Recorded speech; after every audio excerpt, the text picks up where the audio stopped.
consecutively and you're not deloading or taking a week off, you're gonna fuck your body in the long run.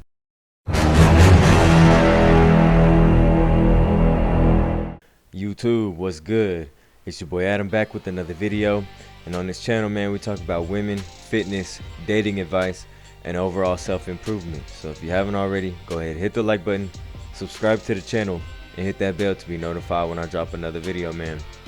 But in today's video, I just started my deload week in the gym, and I wanted to come on here and explain to you what a deload week is, how to optimize your deload week, how to implement it into your training, and some signs that you need a deload. Okay, so starting off with what a deload week actually is.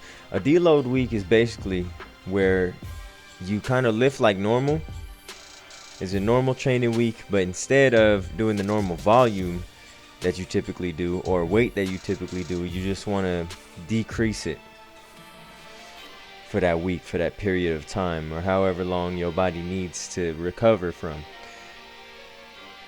Because if you're training for a long period of time consecutively, your muscles are going to repair. Muscles repair very quickly. They can repair within 72 hours, I believe. But your joints and the smaller connective tissues within your body, they do not have as much, well, they do not repair as quickly, so they need a little bit more time. So if you're training consecutively and you're not deloading or taking a week off, you're gonna fuck your body in the long run. Okay, so that's basically the gist of a deload week. It's just decreasing the overall volume of your workouts for an extended period of time, usually a week. That's why we call it a deload week, but I'm just doing 4 days, and really it's just up to how your body feels, right? But how you optimize a deload week is basically you just do the same thing you're doing if your training is already optimized in itself. So you're getting 8 hours of sleep, you're training the way you're supposed to be, max intensity. But with the deload, obviously you're not training to failure or anything, you're just training to get like a pump. That's what I do when I'm on my deload. I just get a little pump. I decrease my activity by around 40 to 50%. So I'll decrease the weight and the sets I perform, as well as I get rid of 2 exercises, because the way that my split is designed is every single workout I do 6 exercises.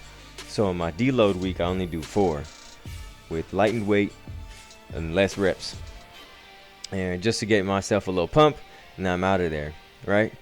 But you also need to still be eating an optimal diet to make sure your muscles are recovering and your joints are recovering while you're on the deload week. Because if you're just, if you're not lifting as much but you're treating your body shittily by not getting enough sleep and not eating the right things, then your deload week is going to be useless.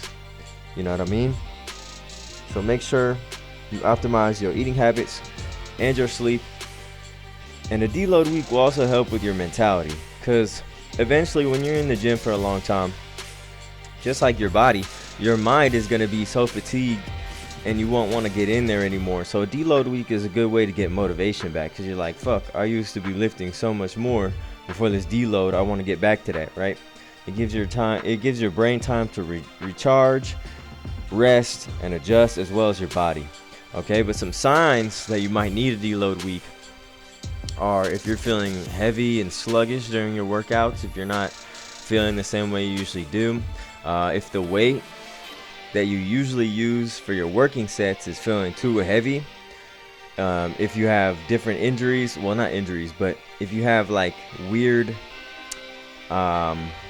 aches and pains in new spots and recurring injury spots that you're used to, if you start to experience more aches and pains in more parts of your body, that probably means that you need a deload week. Now there's a few more signs. I'll put some more in the description down below, just so you can get the full array and to self-diagnose yourself if you need a deload week. But honestly, the one thing that is king about knowing when to take some time off or take a deload week or whatever you need to do is listening to your body, man. Your body is gonna tell you, like, bro, look, you've been fucking kicking my ass. Like, give me some time to repair and adjust myself, because while your body is a beautiful work of art, like a crazy workhorse machine, and it can go through a lot of stress. Like, it still does need time to relax, rest, and recover itself, especially when it comes to those soft tissues and joints, man. Those things need a good bit of rest, okay? So make sure you're implementing a deload week. What I personally do, I implement a deload week or a rest period for like 4 to 7 days, depending on how my body's feeling. I'll implement it every 8 to 12 weeks of intense heavy training, bro. That's a good baseline for you to follow. You don't have to follow that to a T. That's just what I do personally in my training. But yeah, man, that's going to be the end of today's video.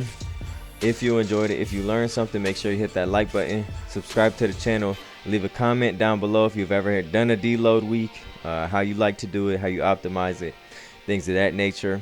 Also, don't forget to check the description for the links to all my other social medias, Instagram, TikTok, all that good stuff, as well as my Fitness 101 ebook and various workout programs, man. Other than that, I appreciate you watching as always, and I'm going to see you in the next one. Stay icy, and I'm gone.